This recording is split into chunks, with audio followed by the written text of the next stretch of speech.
আমাকে দামি শাড়ি গাড়ি কিনে দাও।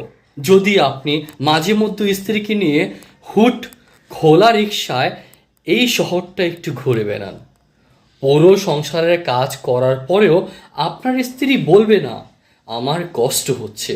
যদি আপনি আপনার স্ত্রীকে ভালোবেসে কপালে একটা চুমু খান, তার কাজে একটু হাত বাড়ান এবং বলেন সারাদিন অনেক করেছো। ভালোবাসা তো শুধু দামি জিনিসের মধ্যে লুকিয়ে থাকে না। মাঝে মধ্যে ভালোবাসা 15 টাকা দামের গোলাপ আর রাস্তার পাশে বিক্রি হওয়া 30 টাকা দামের কাচের চুড়ির মধ্যেও লুকিয়ে থাকে। কেয়ার থাকলে সংসার যুদ্ধক্ষেত্র হয় না, তবে সেখানে স্বর্গ হয়। তাই নিজের স্ত্রীকে উত্তম ভালোবাসাটা দিন, নিজে ভালো থাকুন, পরিবারকেও ভালো রাখুন। ধন্যবাদ সবাইকে।